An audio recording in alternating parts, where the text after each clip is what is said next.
I know better than to listen to the people who are calling us names. I can feel the sun. Well, good morning and welcome to episode 859 of the Lots Project Morning Show, where the coffee's strong, the opinions are stronger, and everything is always filter free. I'm Brian, your host, and it's October 13th, 2025. This morning I'm enjoying a fresh cup of this new experimental blend, light Colombian with medium dark Peruvian from foodforestfarms.com, because life's too short for bad coffee. At Food Forest Farms, your beans are roasted by real human hands using a clean Airstream roaster. More than just a customer, your family. Get 10% off with code LOTS10. That's LOTS10. And shipping is always free at foodforestfarms.com. While you're there, check out the C4 Club for even more awesome perks. I'll talk a little bit about one of those perks in just a little bit. Today, I've got another packed show. Well, I don't know about packed, but a little different show this morning. I'll be sharing more cabin build progress from the past week, and then I'm going to chat about our journey from suburban homeowner to Minnesota homesteader through our full-time RV life journey, and now building this off-grid homestead here in Tennessee. So grab your coffee, smash the like button, and let's get started. Good morning. Good morning. How is everybody doing today? Mike's Homestead, good morning to you. Thanks for stopping in. And Dixon Way, how we doing? Chris, good morning to you. Thanks for stopping in. Oh, guys, I'm definitely showing my age this morning after our week of work, our weekend of work, I should say. I guess Corey, we had the first part of the week off, I guess.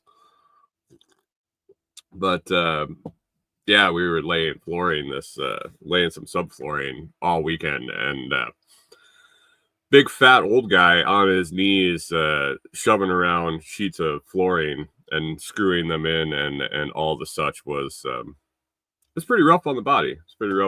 So definitely feeling my age, but we'll make it through for sure. There's definitely worse things that could be going on. But anyway, let's talk about coffee a little bit. I'm having this Brian over at Food Forest Farms made up this experimental blend. He got a Brazilian bean in. Excuse me. Had the windows open in the camper last night. It got down a little chilly last night, and a little congested this morning, probably from all that beautiful cold. I shouldn't say cold, chilly air. But Brian over at Food Forest Farms got a new Brazilian bean in, and he was talking about it the one day, and I just from him talking about it and then tasting the bean when he sent out just a bag of I think it was a medium. He sent me a medium or a medium dark Brazilian, and you could really tell that it really brought out its flavor when it was roasted dark or fairly dark at least. And I thought about a blend that we had done for our silver sale, the Silver Bullet blend, which was a really dark bean monsoon Malabar, roasted pretty dark, and it was pretty oily and good, but dark isn't my preference, so it was really good mixed with a really light side bean, a Colombian that just lends itself well to a light roast.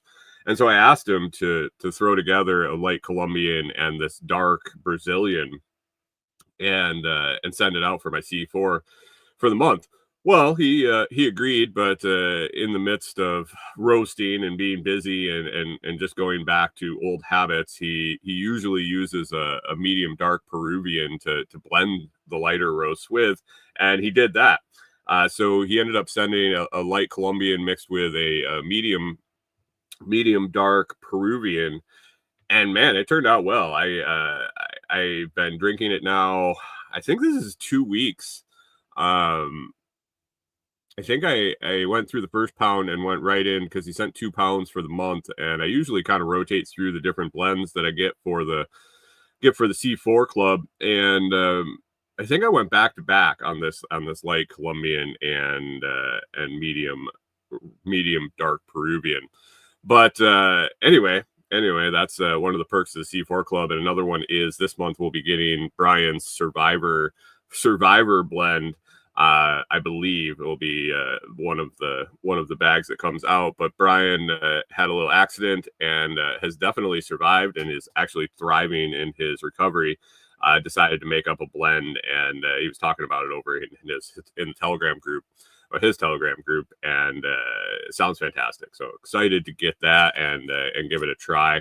I think it was called Aces and Eights or Survivor Blend, or I don't remember. I don't quite remember. It'll be exciting middle of the month here. I think shipments go out middle of the month, 15th of every month. So if you're interested in getting some very, very, very good coffee, made at a small business by real humans and not a big bulk factory thing, and roasted, man, within a few days of it heading out to your home, check out foodforestfarms.com over there and tell them I sent you, and they'll treat you right. They treat all their customers right, but let them know and get a couple samples and give it a try. And if you like it, join the C4 Club. It's the best value in coffee you're going to get out there if you want to drink some good coffee on a month-to-month basis. So check that out at foodforestfarms.com. And like I said last week, talking about the AeroPress and how that's all I use to make my coffee now. Still, this week hasn't changed. Nothing's changed in the last week.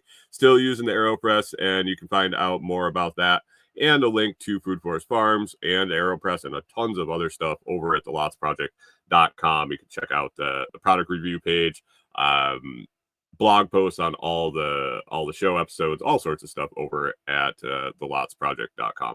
Good morning, Hunter, over on Twitch. Thanks for popping in. Sorry I didn't catch up with you at SRF.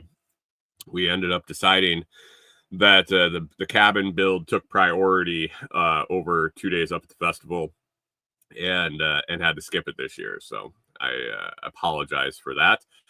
Glad to hear you made it up and you enjoyed your time up here. So maybe next time. So anyway, let's get into the cabin build progress. Like I said, I think Corey had the beginning of the week. I think last show, my timelines are getting all messed up. Corey had so much time off in the last 3 weeks that my days are all messed up.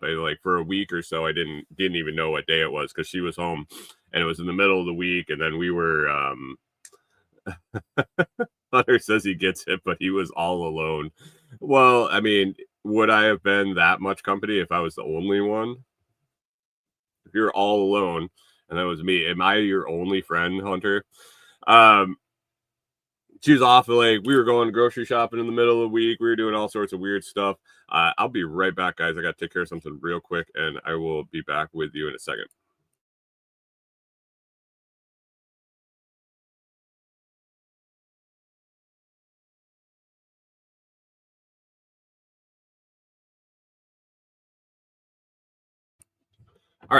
All right, back. I think we were partial the way through getting the house wrap up on the cabin, and you'd say, well, you're putting metal siding on. Why are you putting house wrap up? It's to keep everything dry inside, keep the subfloor dry, keep the framing dry as we get that done. So the process that the next few steps going forward on the cabin are, we're going to get subfloor down. We're going to frame out the walls, get windows and doors installed, and then get the metal siding on after. So to keep all that lumber dry, and we're coming into some rainy time here in Tennessee. Didn't want that open to the elements. We decided to put a quick house wrap around the outside of the cabin. 2 9-foot rolls did it. Definitely an interesting experience. The bottom roll wasn't bad. Getting the top roll up, getting the top layer up with limited places to put a ladder to, with also my I'm not crazy about heights. I'll get it done if I have to, but it's not my favorite thing to do. Getting up on the extension ladder, so the peak of the cabin from the ground, peak of the gable ends, I would have to say are 18 to 20 feet up. So not horribly high up in the air, but enough that if you fell off, it wouldn't be real good. So got that up, got that around, got it pretty well sealed up. And then I think Tuesday was supposed to rain all day, and Corey and I went and got quotes on doors and windows. We went to a few different places here locally, and then we also stopped at Lowe's. I'm definitely going to go with those local guys and get those ordered up. I think tomorrow I'm going to be down in town doing laundry, and I'm going to swing over to the lumber store, get all our doors and windows ordered, and then a big old pile of lumber, restock with lumber to frame out the walls and the exterior walls at a minimum, and get the windows and doors in, and then we can get metal on the outside, and then we'll be rolling. So that's the plan going forward here in the next little bit. Remember a while back we ordered up a bunch of lumber and flooring, and had a buddy help get that transported over and get up to the property site or the build site. That pile is pretty much gone. I think we have maybe 4 or 5 2x12 by 12s left. All the flooring is in on the deck. It's not all installed yet, but it's all moved in there. And the fucking several piles, like 100 2x12 by 12s, have been installed and put in as joists. Cat is running around like crazy, having a good old time this morning. I don't know what she found, but she's definitely entertaining. But anyway, so we got that house wrap on, and then Corey was back at work for a few days. I had some things to get caught up on, and so we were not. Good morning, Carrie Brown of Strong Roots Resources, says he's dropping in to say howdy to the crew before he headed up to Bristol. Safe travels, my friends. Safe travels. Carrie has been a big help at the property. So if you guys check out his stuff over at strongrootsresources.com, and YouTube, Facebook, all the same thing. Strong Roots Resources. Definitely worth the time to check out Carrie's stuff. So anyway, we got the everything sealed up as best we can to try to keep the water off when we started to install the subfloor. And Saturday, I guess Friday afternoon, I went out for a little bit and was able to kind of formulate a plan. If you've ever installed subfloor from zero, you know that first row is kind of key, getting everything square, getting everything lined up. And once you get that first row in, it goes a little smoother, and it goes way smoother if you take your time and get stuff lined up. I had some mathematical errors, I guess, in planning way back to the beginning, and when I realized it's nothing extreme that's going to it's going to hold up the cabin build or by any means, but just some beginner errors in judgment on measuring and laying things out. But kind of went over those, figured those out. If you've ever hung joists, common mistake. The more I read about it, the more common I see it is. You do it once. But when you hang joists 16 inches on center, you got to hang that first one less, so that you can not go from the center of the joist to the center of the joist. You can go from the edge of the joist to the center of the joist on the first one, and then go center to center the rest of the way. And then at the end, you go to the far edge of the last joist. So messing around with that, and it's not a big deal on this build because where we're putting the walls is not going all the way out to the outside purling on the outside of the frame. So it wasn't a horrible deal. But then the fact that the cabin's 24 foot wide, and standard flooring is 4x8, and it lands out even. but with with spacing and things like that, it's tight. It's really tight, and the tolerances are very close for somebody just doing this for the first couple times in their life. Well, Corey, I don't know if she's ever done this. I've helped people lay subfloor before, never done a whole project by myself, so this is all a learning experience, and that's why the show the last couple of weeks has been a little off and a little different. Is I've just been focused so much on actually installing the stuff at the cabin, actually doing the work, and then when we're not there physically doing it, I'm on the phone or on the computer doing research on any questions I have, any problems we run into, and then pre-researching the next step, like what's happening next, what are we doing next. So next is framing. I've been watching YouTube videos and reading articles and reading all I can about framing, installing windows, installing doors, all stuff that I've done a little bit here and have experience helping folks, but never taken on a project like this on my own. So all the reading and videos I can do and watch are helping. So, but that's what I've been focused on. So I haven't been really, man, it's been nice actually. Honestly, I have to tell you. I guess the government shut down. I guess I see it every once in a while. Like I'll check in on Facebook every now and then.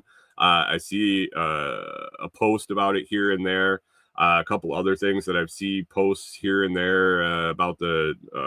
I have some thoughts about all the National Guard troops that are being ordered into cities and the government shutdown and this, that, and the other thing. But man, I have been checked out for sure. The first I knew of the government shutdown and the possibility of it is when it happened.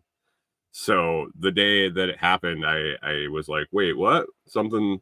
Oh, okay, cool, whatever. And last week on the show, I had to check in to make sure it was still shut down before the show. And I don't know. I didn't check this morning. I assume that it's still shut down now. I don't know. Couldn't tell you. So I've been checked out on a lot of the things that I would normally pay attention to, and it's really nice.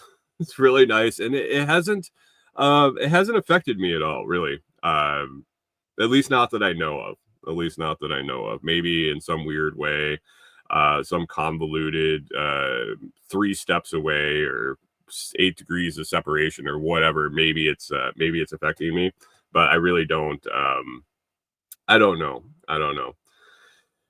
Carrie says, I'm doing a major step back from social media scrolling BS. First week complete and my head is so much clearer. Yeah. I've been really contemplating a lot of what I'm doing, a lot of day-to-day stuff.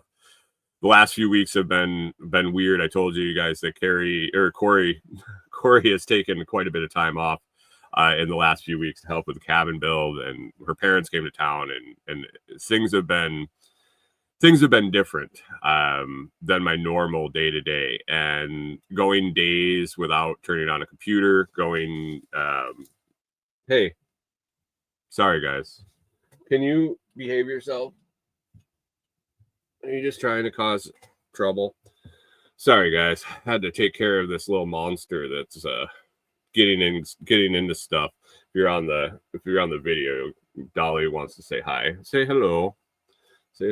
But anyway, going days or even a week without the computer coming on, and not being on the phone as much, and not having service out at the property to doom scroll or anything like that. It's been great. Carrie says head clearer.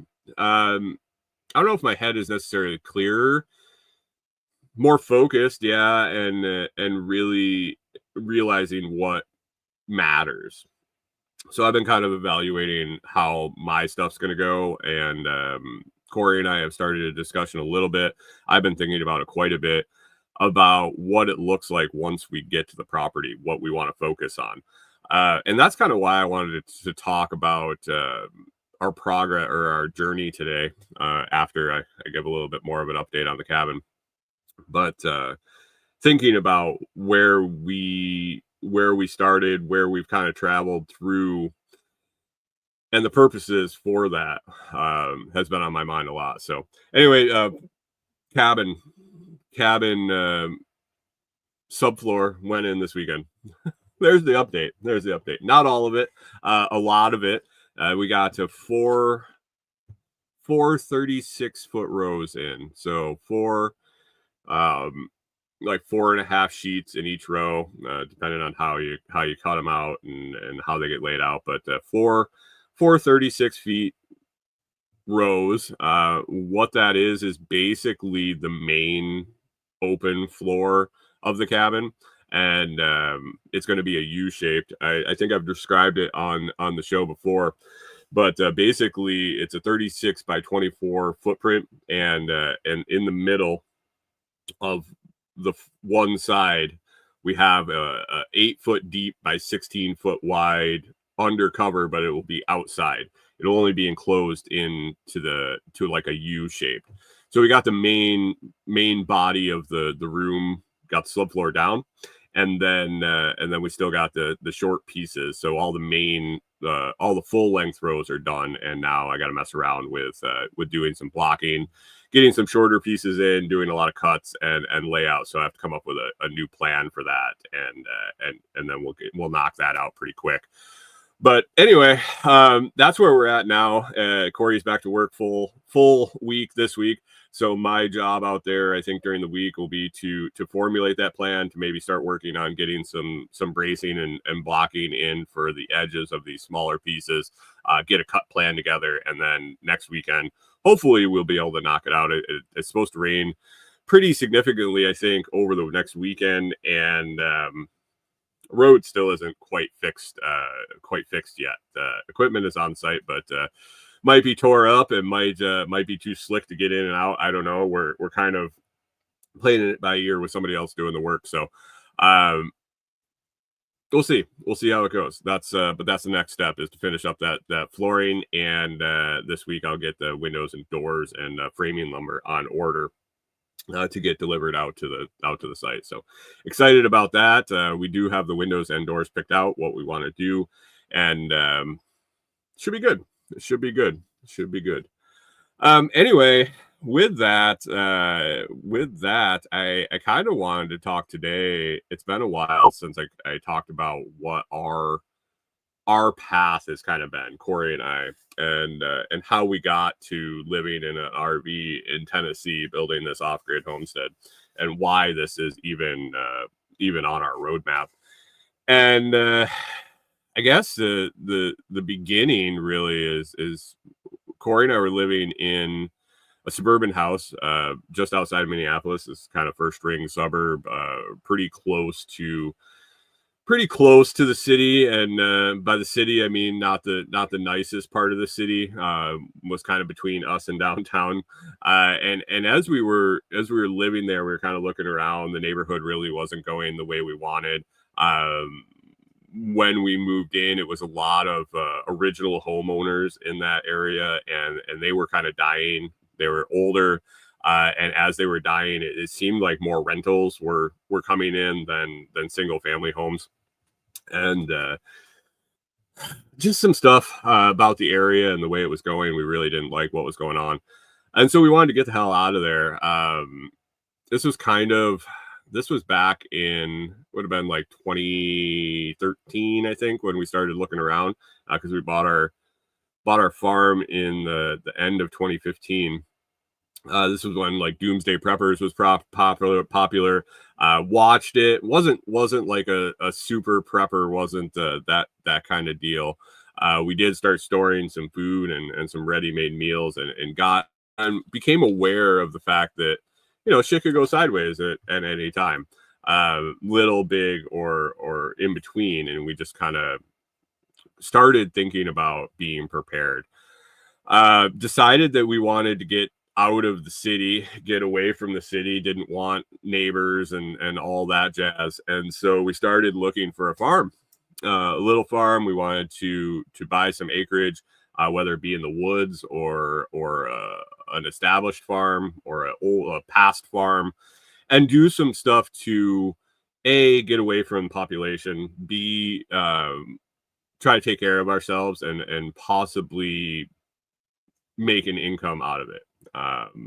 But the main goal was to go and provide more for ourselves than we were able to in the city, and a little security measure of being out and away. So we looked for quite a while. I think we looked for a year-ish or more. Just started looking, and then how job or house hunts go. And we ended up buying a farm. It turned out to be 90 miles from Minneapolis, 90 miles north, which was where we could afford. Basically, it was a combination of what we could afford for what we wanted, and what was available on the market at that time. But ended up buying a 35-acre homestead up in central Minnesota, and it had been a farm before. It had been a family farm. Good morning, Canadian Farmstead. Thanks for stopping in. Had been a family farm for generations. The original family of the original landowner there lived next door. Had a barn, had an outbuilding, had all sorts of different features to the land. We had swampland, we had hay fields, we had a couple different hay fields. One was managed by someone local with organic compost and all sorts of good stuff. And we just continued to let her do that. But we had it was a pretty cool place. I think if it had been in a different location, if it had been in a different climate, it was kind of that forever project, I guess. Big old farmhouse. At one point we realized we just didn't need that size of a structure, and it was definitely old. It was a 1920s or 1930s farmhouse, and we were going to have to remodel the whole thing. And we started working on it, and we started, man, we did all a ton of different enterprises on the farm, both for us and for sale. And our kind of our MO on the farm was we would try things and ramp them up and get them to a point where we could understand the metrics, understand the workflows, understand the money, and keep it just below a full-time job. I guess full-time job for us, because we were both working full-time when we were on the farm and commuting that 9 miles or 90 miles. I was lucky enough to get a remote dispatch job where I would leave from home, and Corey ended up transitioning to part-time remote while we were there, which made it possible. But on top of that, we were doing all these different enterprises on the farm. We did laying chickens for eggs, and sailing eggs, and sailing chickens, and hatching chickens. We did meat birds, meat chickens. We did turkeys. We did quail. We did rabbits. We started growing and selling comfrey. We did quite large gardens. We had some success with some different cash crops in the garden, but everything started small and ramped up to a point where it was almost too much, and then we would scale it back. And we used that time to really determine where the break-even point is on money, where the juice is worth the squeeze on money, what size of these operations and enterprises makes sense, what work we like to do and what we didn't, and how to make it all work. So in doing this, and realizing that we wanted to take care of ourselves and kind of live that self-sufficient lifestyle for the rest of our lives, and looking at the work we were putting in, which we're not afraid of the work. The problem was it was so hard in Minnesota. The short growing season, the bitter cold winters, it was doable at our age and how much we were doing. But as we were getting older and things were going to get harder and we wanted to take care of ourselves more, it was blatantly obvious that Minnesota and the climate and everything to go with that goes with the climate there, it just wasn't going to happen long term for us. Our time on the farm was very beneficial.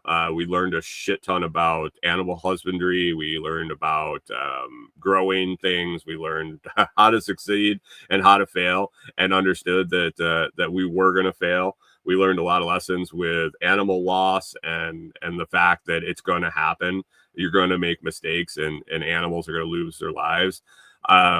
We didn't venture into anything bigger than turkey and chicken.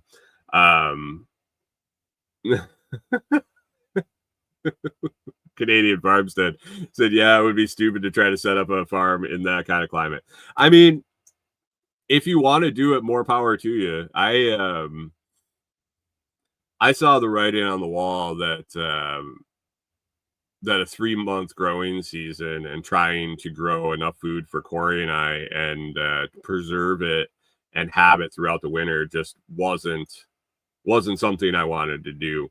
And taking care of animals and taking care of animals, the operation size that it was going to have to take to sustain us. Our end goal was to be working for ourselves on the farm, full-time income for the two of us, and just that the time, there wasn't enough time.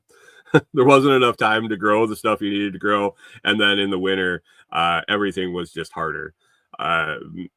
Hauling water, man, when we had rabbits and we had dozens of rabbits, changing the water bottles all the time, changing the water bottles 3 times a day, and having them all up in the house, trying to thaw them out and have them thawed by the next time we had to fill them. There was there were points in the winter where we had to have 3 sets of water bottles, because when you changed the ones in the morning, they weren't thawed out by the afternoon when you were going to have to change them again.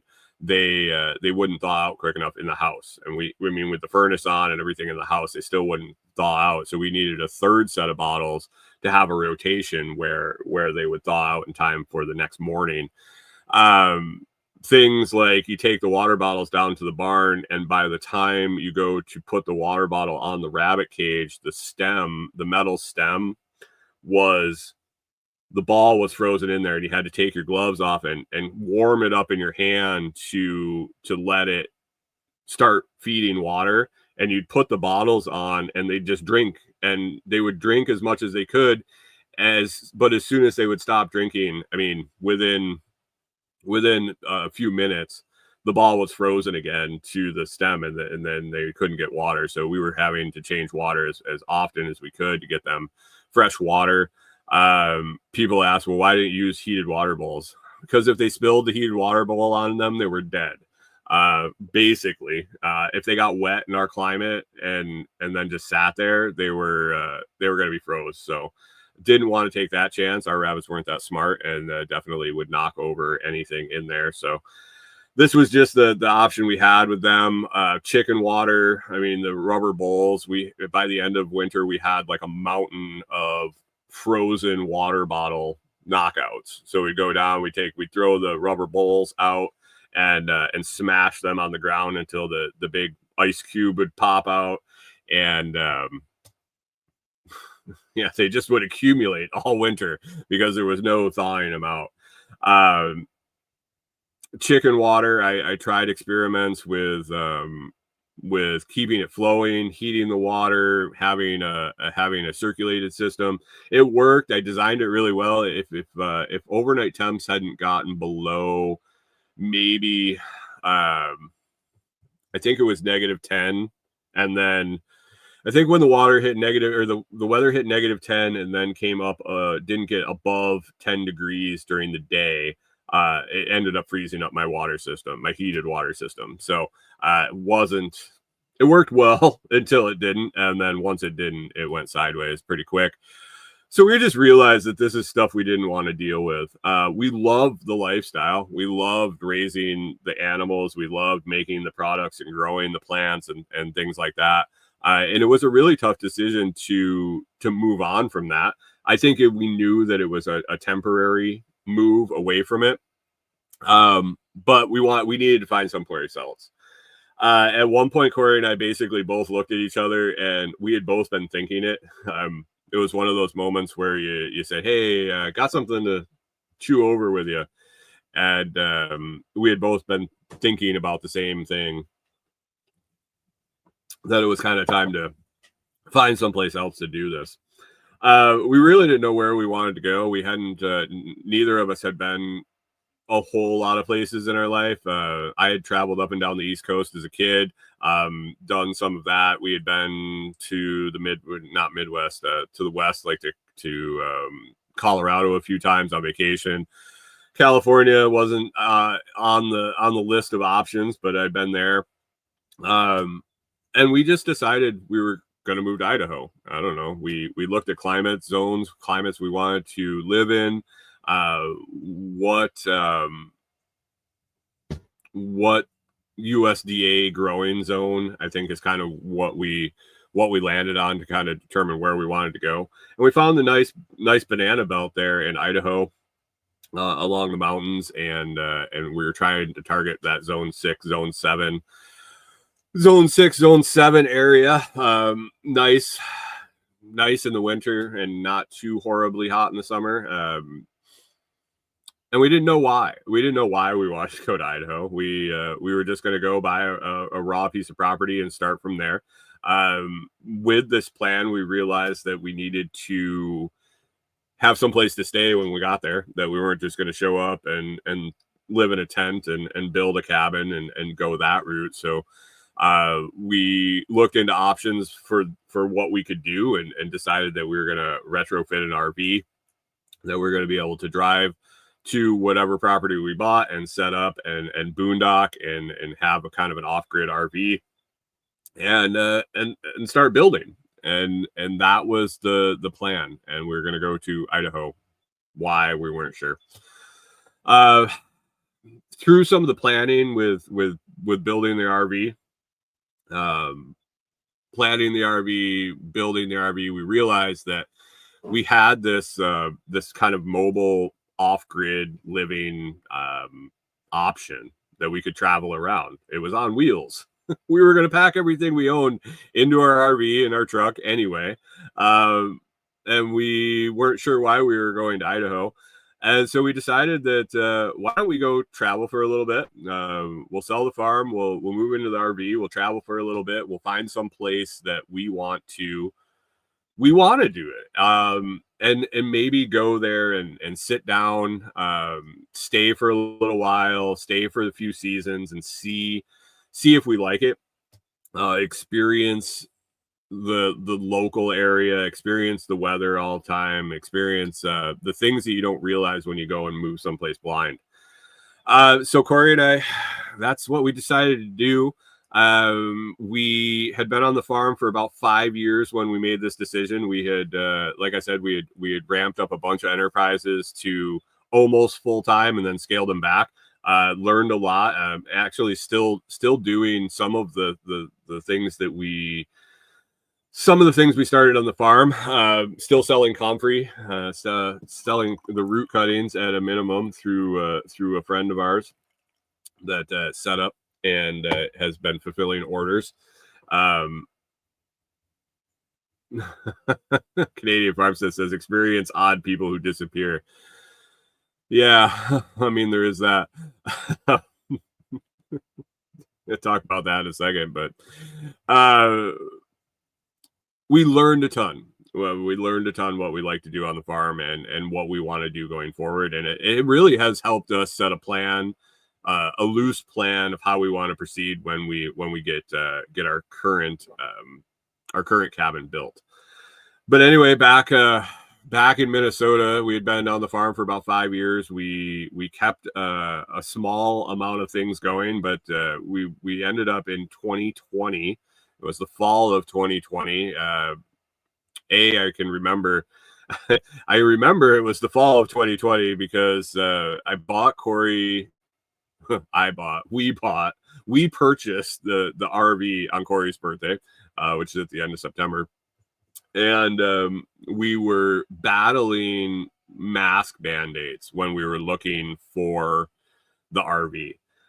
When we went to the RV dealerships, when we went to look at them, there was masking going on, and so it had to have been 2020. And I just remember fall of 2020 when everybody was coming out with their mask mandates, and we were able to find a couple places that we didn't have to wear them, and that were pretty loose and on their restrictions, and we were able to buy our 32-foot pull behind travel trailer.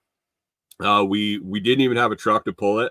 We purchased it, had her cousin pull it back to our homestead, and park it in the driveway. And the plan was, to figure out what size truck we needed for the camper we wanted. There's a tip for you. If you're going to buy a camper, make sure you buy the right size truck for it. I see a lot of people out in a lot of the RV groups that I'm in, and just out on the road. And after the research that we've done and how things are supposed to sit, and just weight limits and all of that, you see a ton of people that have their camper, their trailer is oversized for their truck. If you have a truck and you're not buying a new one, make sure you know what you can pull with that truck, and buy the right RV. Or if you have an RV that you want to buy, make sure that you end up buying a truck that'll fit it. So that was kind of our plan. We bought the RV. We designed what we wanted to do with it. We designed a solar system. I with a little help, I designed a solar system, installed a solar system in the RV. So we had off-grid power, or we also had the ability to plug in if we had shore power available. We took out the toilet in the camper and installed a composting toilet that we've loved.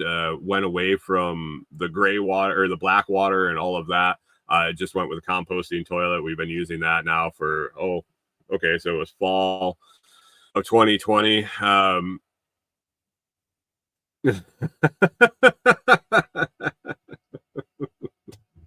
Chris Dixon says, but the salesman said it would be perfect for the job. Yeah, the truck camper thing is pretty interesting. Seeing what people, I don't want to say what they don't know. There's a lot of ignorance to weight and the ability of what your trucks can actually do and how much campers actually weigh. But we took out the toilet. We installed a cubic mini wood stove for heat. Actually, it's worked as good as we could hope. If you've ever been in a camper, it's pretty much a hallway. Having a wood stove in that was tough.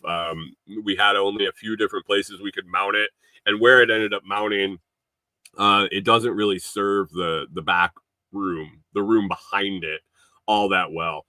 We have one of those eco fans that sits on the top that when it heats up, it spins, no electricity, but that would blow the warm air forward, and just by radiant heat would heat the back room. But didn't really want to be too cold in it. We've experienced some pretty decent cold in the camper with the little cubic mini wood stove. I think we've been down to 0 overnight temps, single digits. It's not super comfortable. Let me tell you, you put on extra clothes, you put on extra blankets, and you keep the fire going full blast as much as possible. But we have made it the whole time without relying on the propane furnace in the camper. We've turned it on to check it. We've turned it on to make sure it works as we go into the cold season, just in case something happens with the wood stove. We want to have backup, but we haven't. I don't think since we got the camper have we use the propane wood stove the propane furnace for heat. We've just used the little cubic mini wood stove, and I've been very happy with that. We also kind of gutted the inside of the camper as much as we could. Pretty much all of it. Pretty much. We left the kitchen. The setup the way it is, but everything else, all the furniture, all the pre-installed cabinets, just everything we tore out and retrofitted to what we wanted. Both to hold all our stuff and to be able to function with our 3 St. Bernards when we were taking off, down to 2 and a cat now. But yeah, we did this all, if you didn't know, with 3 St. Bernards is when we decided to take off. So Corey and I and 3 enormous dogs in a camper. So took about a year. Working on the camper, installing all the systems, ordering all the stuff, working on it on the weekends, taking vacation time to work on it, and then listing the house, trying to get the house ready for sale and things like that. And at one point we finished the camper and decided that we wanted to take it on a test trip. We took our trip out to Seattle and ended up meeting Brian from Food Forest Farms. Went to his little festival he was having and tested out everything on the camper on the road trip. Hadn't really pulled a camper. Corey is the driver in the family. She is definitely a better driver than a rider, especially when pulling a camper and stuff like that. She doesn't like to. She gets anxiety riding, and she gets bored. And I'm okay with riding. I got plenty I can figure out and do and take care of. But she had never really pulled something this big, so it was an opportunity to drag that thing from Minnesota all the way out to the coast, the West Coast, and then back, so over the Rockies and all of that. So why not just do it with the thing that we're going to live in for the rest of our lives, and figure out how to use trailer brakes and figure out how to drive in 30-mile-an-hour crosswinds on back roads in Montana. Figured out how to back the thing up down single lane roads, and oh man, it was an adventure for sure. We took that road trip. We came back. We had to winterize the camper for the winter and move into the house and push forward with trying to get everything sold so we could take off. Made a couple more trips in the camper in the spring. We went down to SRF in Tennessee for a round trip and then back to Minnesota to try to sell the house. And the selling the house was interesting. You can go back and listen to some of the podcasts during the time we were selling the house. I got to figure out what episode numbers they were. But we had some interesting experiences. Interesting is I don't know if that's the word for it, but definitely some experiences. Sorry, I just dropped it. Oh no. I had a bunch of these house wrap nails in my pocket when I came home the other day, and I was just sitting here kind of fiddling with them and dropped one. I really don't want to step on it. So anyway, if you are a longtime listener of the show, you might have experienced and gone through the meltdown I had kind of leading up to our launch in the camper. The final stages of selling the house, purchase offer, and some things that went sideways.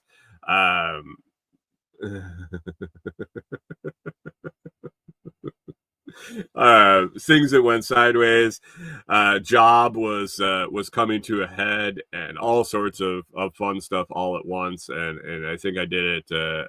I broke down live for the internet a few different times, and that was mild compared to what was going on at home, in my head, and out in the woods, and just trying to deal with everything going on. It was definitely experience, but at some point, Corey and I had to decide if we were going to winterize the camper again, move back into the house, and we would have been stuck in Minnesota for another 4 or 5 months at least, until everything thawed out and we were able to get back in the camper and move. Or we were going to cross our fingers, leave the house listed, take off. And we had an event we wanted to go to. We wanted to go down to SRF in the fall that year. And we both just took a leap of faith and decided we were going to be able to sell the house, that we had the confidence that we knew people that could come and winterize the house if it didn't sell by the time it needed to be winterized. And we were going to take off, and we weren't going to come back. So without the house being sold, I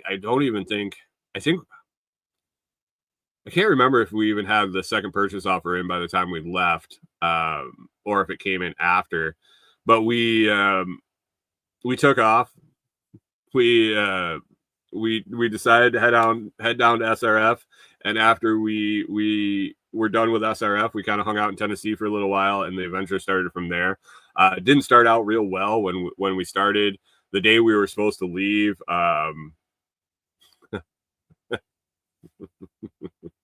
things just went sideways. We were doing our pre-checks for traveling, and I was checking the air pressure on the tires of the truck, and one of the valve stems got fucked up. One of the tire pressure monitors that I had installed stuck, and the valve stem came out, and it dropped to the ground. When I jacked it up to change it, with all the stuff that we owned in the bed of the truck, so it's super heavy, and our driveway wasn't the best in Minnesota, and I was using the factory jack under the truck. Basically, the truck fell off the jack, and we're supposed to be getting ready to leave. There was a house showing up, and things just went fucking sideways. And I was like, this is how things are going to go? This is going to be the start to our next chapter of our life. Anyway, we got it all taken care of. We got the tire on. We got moved. We went down to SRF. We traveled down here. We stayed, I think, a couple weeks after, got some things situated, got some stuff figured out. And then as Canadian Farmstead mentioned earlier, meeting people who disappear. Went down to help a friend in Texas for the winter. Experiencing warm winter was a game changer. Not hurting all winter, not freezing for months on end, was definitely what I needed at that point. That Texas winter was fantastic. We realized that Texas really wasn't an option in the summer in the RV, that it would have been just way too hot for way too long here or there. But we stayed the winter. It was fantastic. It was a great place to sit down for our first winter on the road. We had a fantastic campsite down in an old watermelon field at a campground that basically was for tenting. They didn't really have RV spots. We were definitely on solar and generator, but man, they had sand paths that we would walk the dogs on. We spent the whole winter barefoot, basically healing our bodies from the years of winter abuse, I think, that we had in Minnesota. Realized that I could feel my hands in the winter, that my body didn't ache all the time when it was cold and all of that. So that was nice. And then in the meantime, basically kind of hunting where we wanted to go next, what we wanted to do, and had a conversation with someone, Toolman Tim. A lot of you guys are familiar with Toolman Tim, and he had bought a property here in Tennessee, and needed somebody to take a look at it, to help him with it, or manage it, or what that whole picture looked like. We weren't sure at the time, but a lot of stuff lined up. We were able to find this spot that we've been sitting at now for a couple of years, and it became available through somebody through contacts and through community connections. And it turns out that it was within a half an hour of the property that Tim had bought. So it all kind of lined up. We made our way up here. We were actually boots on the ground on Tim's property before he was. Went and kind of scoped it out, and it's kind of gone from there. And we realized that that property that we wanted to build and start new on in Idaho actually wasn't in Idaho. It was here in Tennessee. And it wasn't long before we realized that we wanted to stay here, or at least check it out here. And stay here all year round to experience the summer, experience the winter, experience the seasons. And we have now for a couple of years. And after a while, we realized that this is kind of where it made sense for us. And so we started making plans, and we talked to Tim about some of the property, and started coming up with plans to build a cabin. And that's where we're at right now. Going forward, we've decided, we're going to build this cabin. We're going to get moved out there. And we've decided to do a lot of things that we did on the farm that we attempted to do for profit. Now we're going to do them for us. I think the birds and the livestock, we're going to run those in a limited capacity for personal production, or for personal production, for eggs and meat, for us. We're not really going to be trying to scale that for sale. Have been thinking about some revenue streams, some different things, and going a lot less labor intensive kind of stuff, higher end cash crops, low maintenance, high return, stuff like mushrooms and comfrey and things like that. Get more into the selling items rather than perishable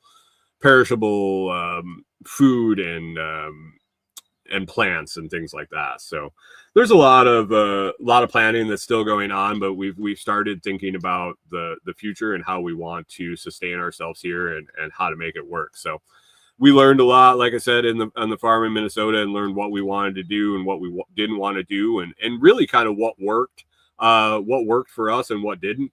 The parameters have definitely changed here as far as how hard it is to take care of animals and how much you can grow for yourself. So as we get settled in, things might change a little bit here, and we might go back to some of the stuff we did in Minnesota. But I think a lot of it that we've already done, that we've learned how to do, will end up being just for personal stuff, just for our own eggs and our own meat and our own entertainment. We do really miss having chickens around and animals and watching them, and they're definitely entertaining. So we'll see. The goal with the cabin really is to end up on the property and have the structure paid for, have the land paid for, get out of debt completely, and really at that point, the amount of money that it takes to survive here in this area isn't a whole lot. So hopefully with the lowering of the income needed to sustain, and the ramp up of some revenue models that we have in mind, hopefully we'll be able to just do our thing. And as I've been stepping away from different things online, social media and all sorts of stuff, I've been wondering if that point comes, and if I try to build revenue models that aren't online, how much I would enjoy just not being there at all, and not knowing what's going on, and just living my life to live my life, and not worry about anything outside of what's going on our property. And yeah, it might be a dream. So really taking that into consideration when building revenue streams at this point, whether I want to rely on stuff that's tied into online and all of the madness that's there, or if I want to focus on things hard in person, and local and not go the online route. I don't know. We'll see as things go forward, but lots of progress on the cabin. Excited about that, and still targeting the first of the year. We'll see how things go and how things lay out, but basically get the rest of the floor finished, get the walls framed out, windows and doors installed, get the metal on the side, and throw a wood stove in it, and we'll be close. We'll be close. We'll have some minor infrastructure things that we'll need to figure out if we're going to move out there or if we go out part-time and figure it out from there. We will see. But targeting the first of the year, be out of the camper, and that's the goal.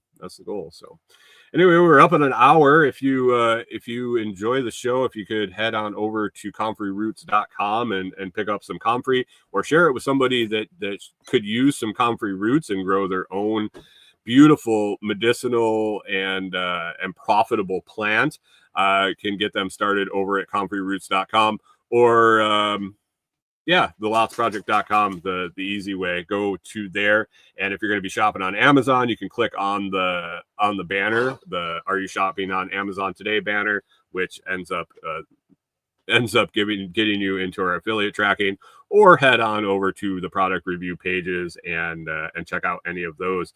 Click the links in there. They are all affiliate links or have discount codes or things like that. So check it out. We're going to have a busy week here. We got a bunch of stuff to do, a lot of catching up to do since we've been focusing so much on the cabin. Kind of skirted some things that get done on a week-to-week basis.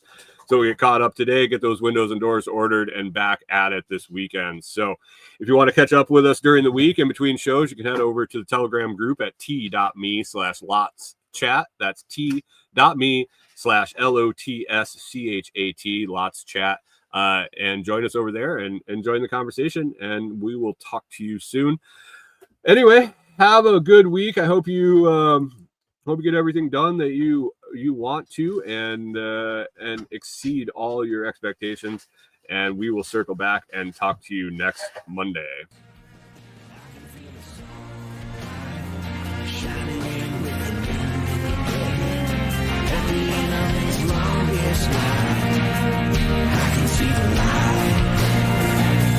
I can feel the snow.